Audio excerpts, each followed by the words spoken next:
remoto aqui nessa região. Eu nasci em Tuporanga e de Tuporanga minha vida ela seguiu em frente e voltei para essa região quando eu tinha 14 anos. Voltei para Tuporanga, depois saí de Tuporanga de novo e fui trabalhar como pedreiro e carpinteiro com meu pai aos 15 anos. Então, ali começou a minha profissão de pedreiro e carpinteiro. A gente veio trabalhar aqui na Vista Alegre, construir uma estufa de fumos, para secagem de fumo, e isso foi em 79. E ainda em 79, 80, a gente continuou nessa lida, fomos para o Chapadão, Rio Bonito também, construí uma estufa e dali para Ituporanga e fui para Blumenau, trabalhar em Blumenau. Então, aos 16 anos, eu já fui trabalhar como pedreiro em Blumenau. Lá começou a se aprofundar na minha história, ocupando o meu tempo, foi a mensagem de hoje. Consumindo mais álcool que eu deveria. Eu era adolescente e a gente morava em barracos, então 14, 16 pessoas morando dentro do mesmo, tudo homem morando no mesmo espaço. E as noites eram livres para nós. Trabalhávamos durante o dia, à noite, ou a gente trazia bebida para dentro, ou a gente ia para os bares mais perto. E assim começou a aumentar o consumo na minha vida. As drogas eu não experimentei porque eu tinha um irmão que é mais velho que eu, 5 anos, que estava trabalhando lá também. E ele disse, olha, você nunca experimente a droga, porque senão você vai ter comigo.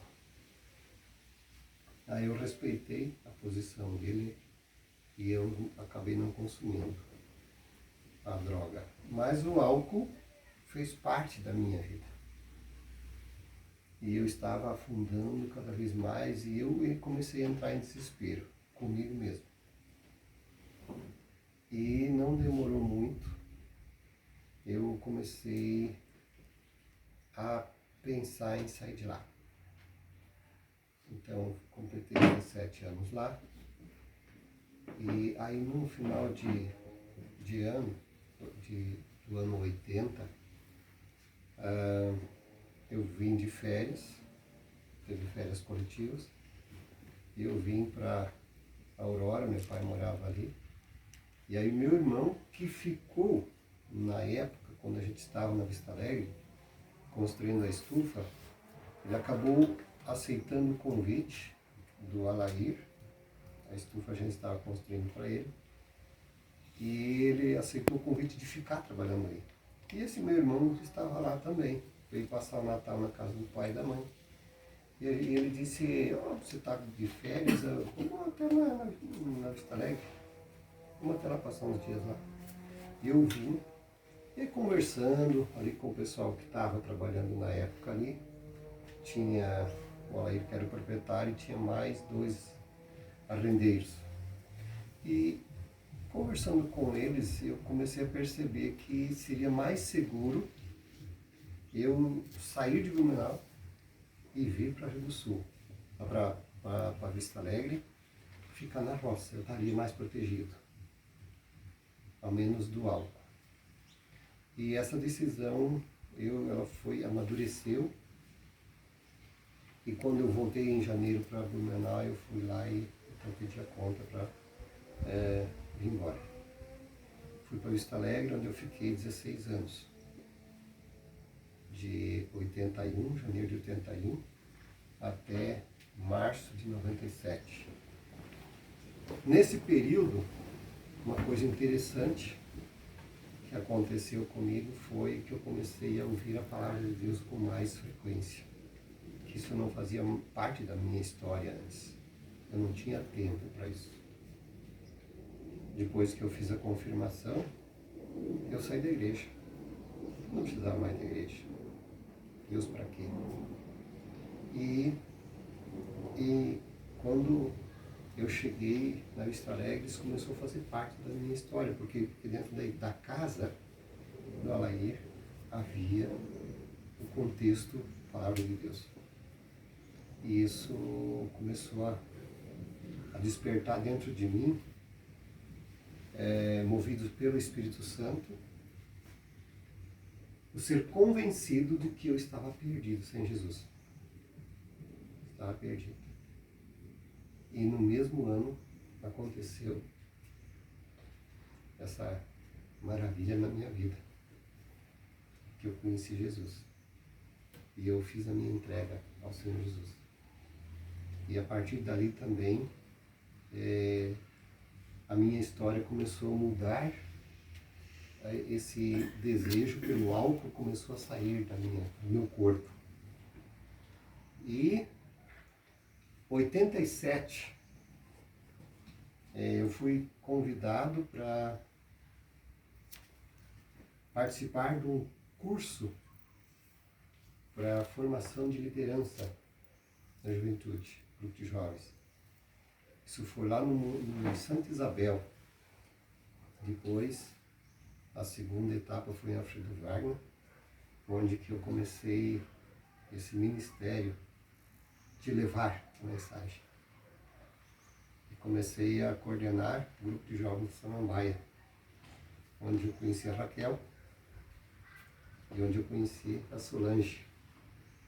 E a gente tinha um grupo muito legal lá. Evangélicos e católicos. Isso tinha tardes lá de sábado que a gente estava em 60 jovens. E quando terminava o momento da palavra, a gente tinha esporte, brincadeira. Era muito legal. E por 10 anos eu fui coordenador lá desse grupo, levando a palavra, e a equipe se envolvendo, e cada um fazia alguma coisa diferente. Então foi um momento muito legal na minha vida. E Deus estava me concedendo também a oportunidade de começar a fazer dinheiro. Cebola. Fiz muito dinheiro há alguns anos. Mas aconteceu algo na minha vida que eu aprendi com a palavra de Deus, ouvindo a palavra de Deus também, que a gente deveria fazer assim. Eu acredito que Renata e Rafaela também já fizeram isso. Se elas não fizeram, cuidado. Se vocês fazerem, cuidado. Que foi fazer assim, dizer para Deus: Senhor, eis-me aqui, para aquilo que o Senhor quiser e enviar para onde o Senhor quiser. Cuidado com essas palavras. Cuidado. Porque o que eu gostava era trabalhar na roça. E eu comecei a fazer dinheiro. E Deus disse: você orou a mim e colocou a tua vida nas minhas mãos. Então eu vou te levar para onde você não quer. Mas depois eu vou te dar o que você não espera. Te presentear com bênçãos que você não tem nem noção. O que Deus permitiu acontecer na minha vida foi começar a tirar de mim o financeiro. Safra após safra ruim.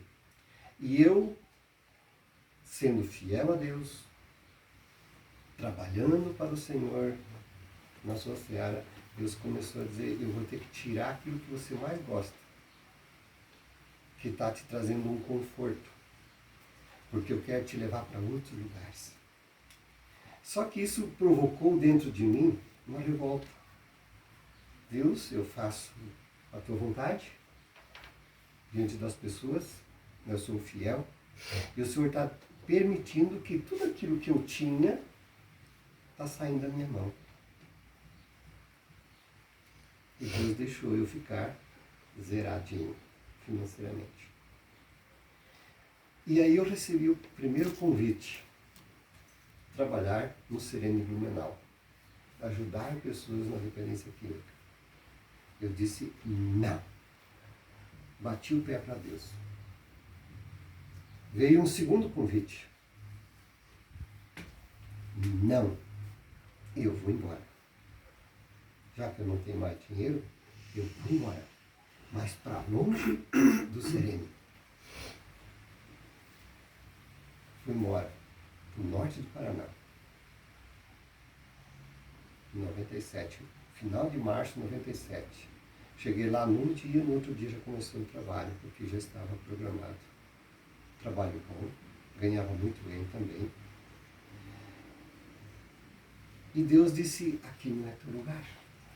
E como ele fez isso? Lá, eu fui para a igreja luterana não tinha próximo lá, não tinha na cidade. Aí eu fui para a Assembleia de Deus, a convite de uma pessoa que trabalhava na mesma empresa. E lá foi um tempo maravilhoso, esse tempo que eu pude ficar lá, que eu conheci um senhor ali dentro. Eu ouvi ele, como eu trabalhava na portaria, então eu ouvi ele falando com a filha em São Paulo sobre ela participar da igreja. Minha filha, você está indo na igreja? E eu pude deduzir que ela disse, não, pai. Talvez dizendo assim, eu não tenho tempo. E ele disse, filha, vá para a igreja. Você precisa ir para a igreja. E esse senhor, isso me interessou. Eu disse, eu vou ter mais contato com ele, por quê? Porque eu preciso ter comunhão com pessoas. Eu morava com a minha irmã, e o meu cunhado, e o meu sobrinho, que não queriam saber nada de igreja, nem para a igreja iam, porque eu não precisava. E aí eu me encostei nele. E fiz uns questionamentos sobre a palavra, como que ele conhecia a palavra e tal. E ele disse, olha, eu sou da Assembleia de Deus, mas sou desviado. E a gente foi conversando, dia após dia, às vezes noite após noite, às vezes eu trabalhava à noite, e ele era guarda noturno, e a gente foi conversando. E eu fiquei lá 5 meses e 7 dias. Por quê que eu fiquei só tão pouco tempo? Deus, quando ele tem um plano para a vida de alguém, esse plano ele começa no ato sexual do pai e da mãe. Lá começa tudo. Lá vai ser fecundado. Lá vai ser gerado dentro do propósito de Deus. E Deus planeja quem a pessoa vai ser, até onde ela vai, o que vai fazer na vida. O plano de Deus ele é infalível. E a nossa história, por mais torta que pareça que ela seja, mas Deus tem definido um início, meio e um fim. Dentro do plano dele, sendo conduzido pela mão dele. Se nós contrariarmos isso, a gente passa por algumas dificuldades a mais, que a gente acaba acarretando com as próprias mãos. Foi o que eu fiz. Eu vou embora para o Paraná. E Deus disse, eu vou colocar um negócio dentro de você, que você vai ter que mudar de ideia.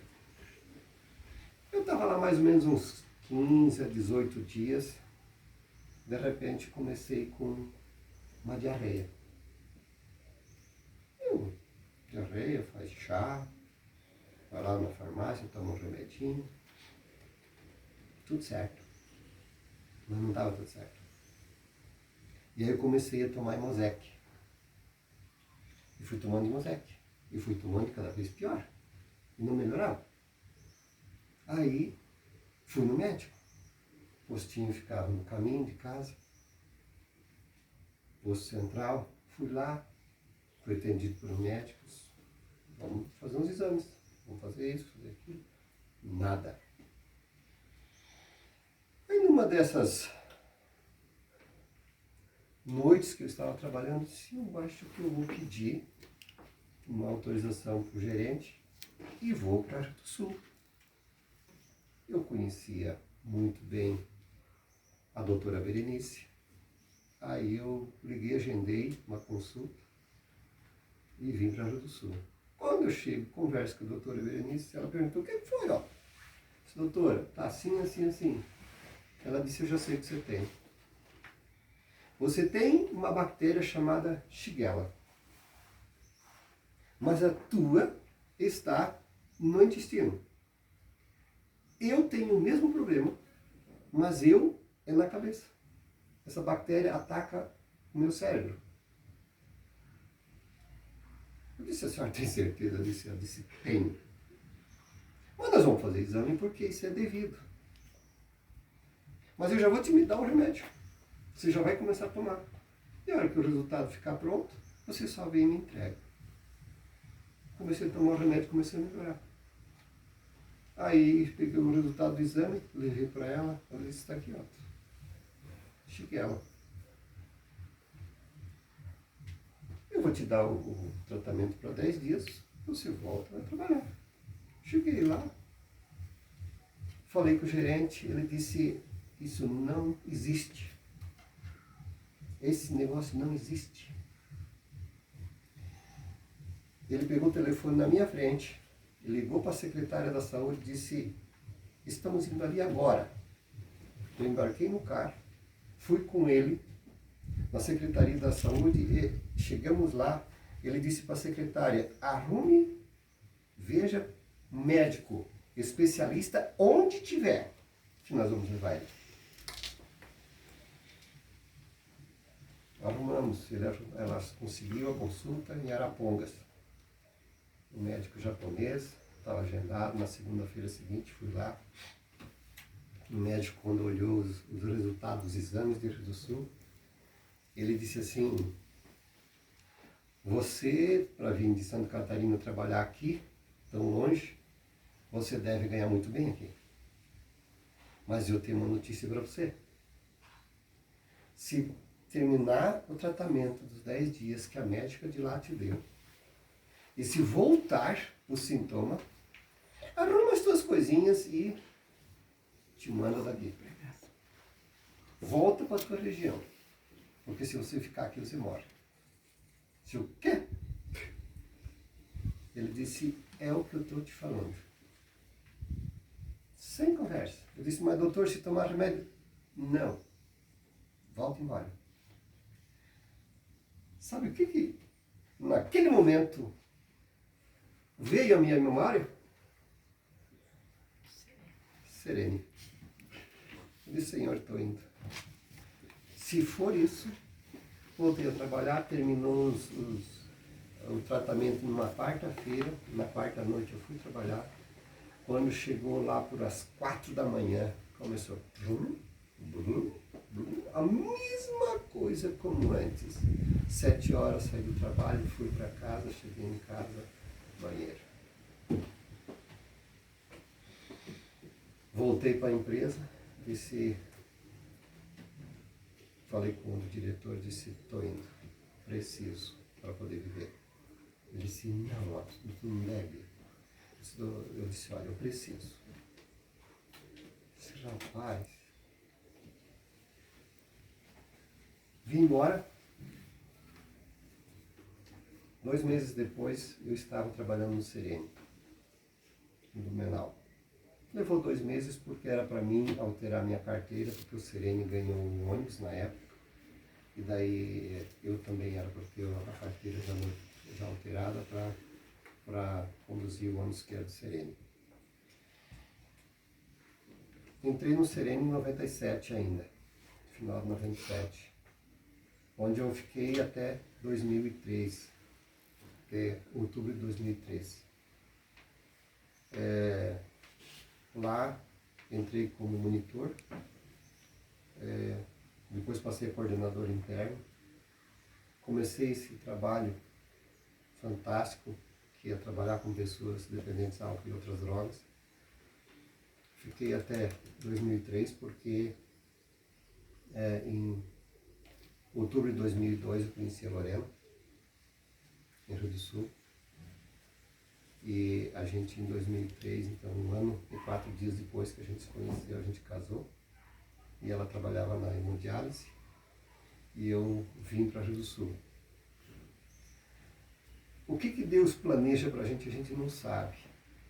Mas eu estava em setembro, final de setembro, ainda no Sereno, no Menal, quando de repente uma manhã a Lorena liga e diz: olha, o pastor Adelmo me ligou agora, querendo saber se você já tinha trabalho em Rio do Sul. Aí eu disse que não, que você não tem trabalho nenhum ainda. E que ele havia dito, então diga para ele não pegar emprego nenhum, porque ele já tem um emprego na psiquiatria.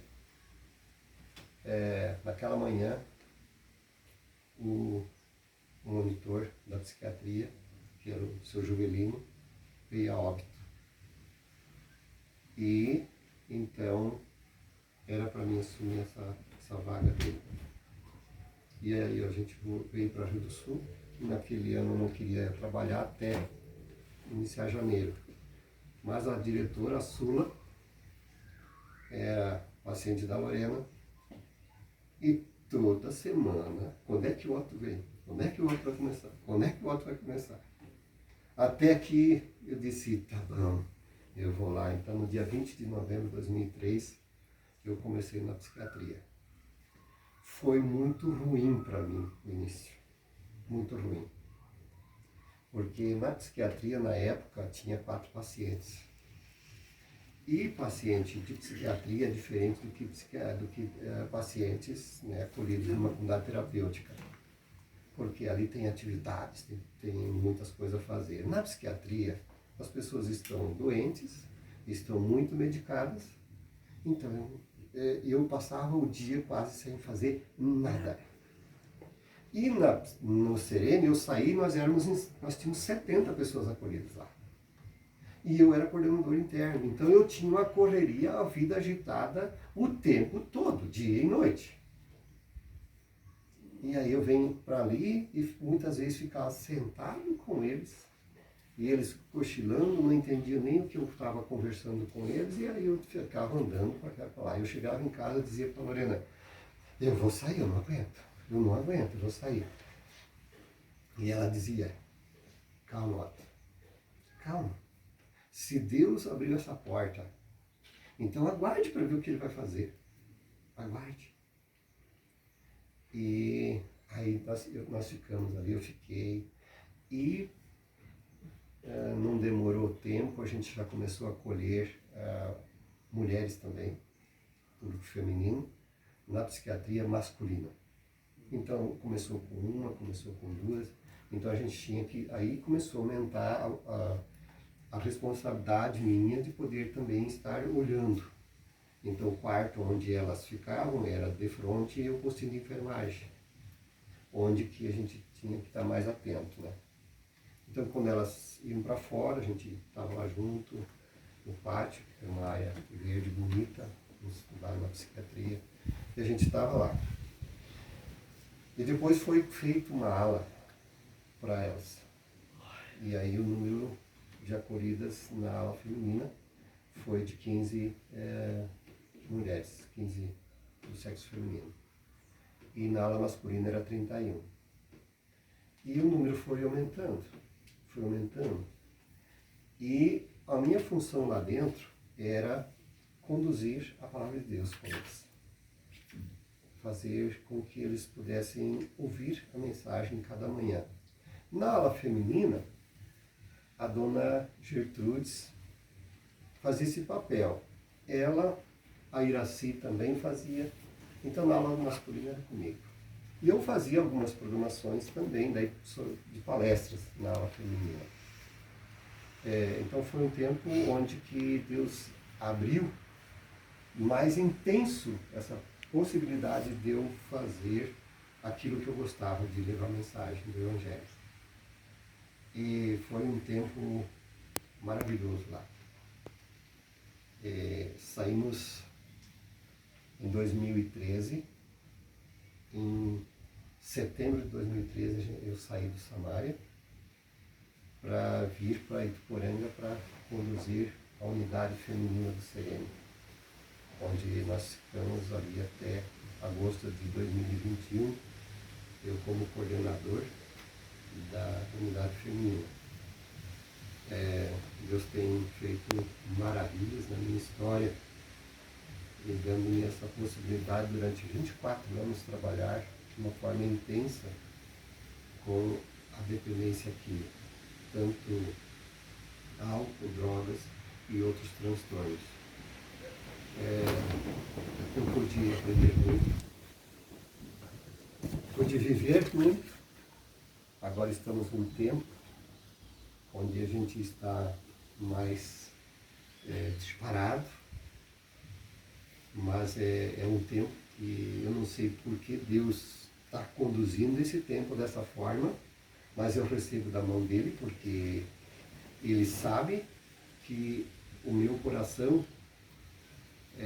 ele estava voltado a ajudar pessoas nessa área de dependência química, porque a maioria delas ela tem uma história, e quando a gente não conhece a história por trás de uma dependência, álcool e outras drogas de um indivíduo, a gente julga ela.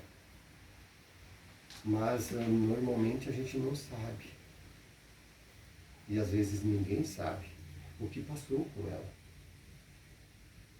E muitas vezes isso mais frequentemente a gente fazia na ala feminina, porque a mulher ela tem uma facilidade maior, depois que ela confia em alguém, ela abrir o jogo. O que aconteceu na vida dela? O homem já é mais fechado. Ele não gosta de fazer isso. Para um homem pegar e dizer, olha, eu vou então falar para você o meu ponto fraco. O que aconteceu na minha história? Por que isso aconteceu? Que eu sou hoje um dependente de álcool ou de drogas. A mulher, ela fala melhor, mais fácil. Então a gente tinha essa experiência.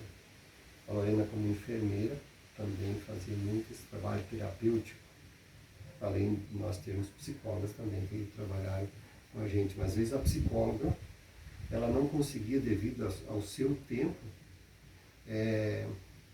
proporcionar uma confiança para outra pessoa abrir o jogo com ela. Então conosco, a gente estava o tempo todo ali, então era mais fácil. Então a gente conseguiu ajudar muitas pessoas que elas nunca abriram o jogo nem para pai, nem para mãe, nem para ninguém. E nesse eu lembro de uma adolescente que ela veio da cidade divisa com a Argentina, que era Barracão. Barracão fica na Argentina, no Paraná, e Dionísio Cerqueira, na Santa Catarina.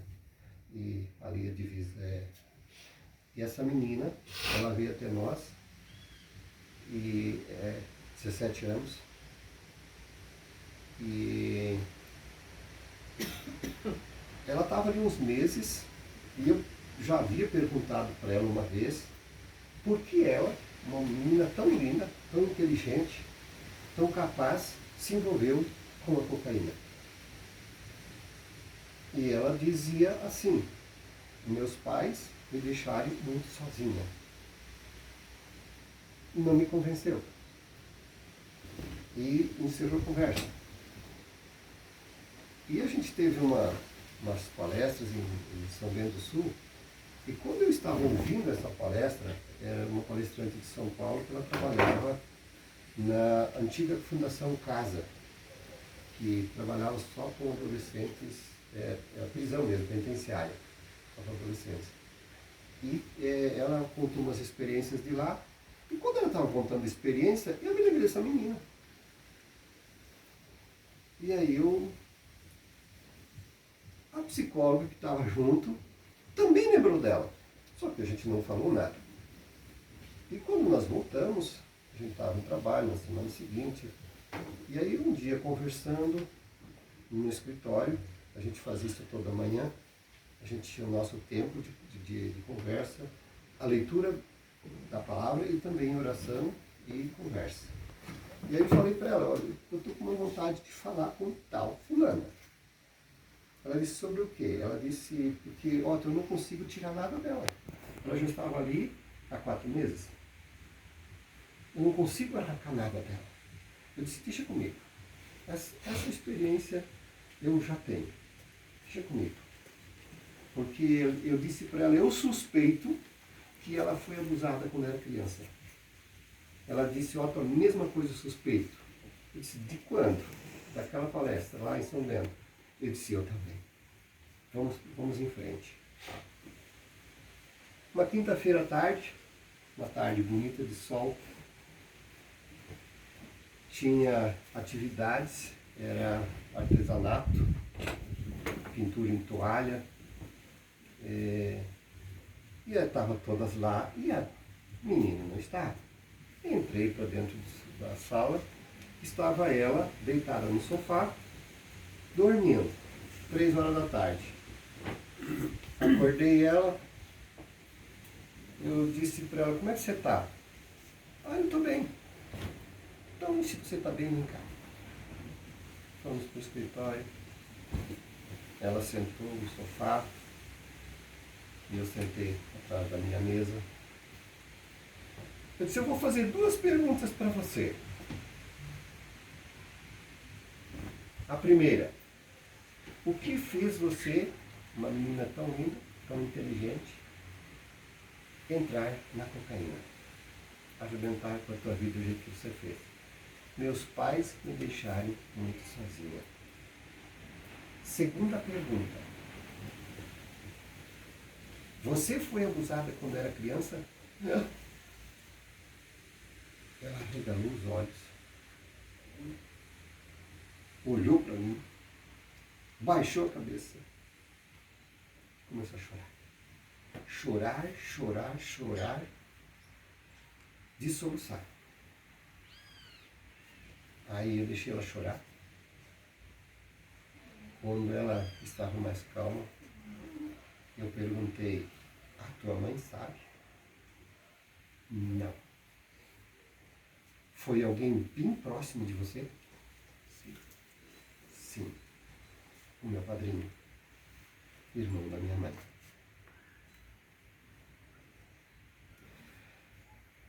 Quando a gente não sabe por que a pessoa não consegue vencer, a gente julga e condena.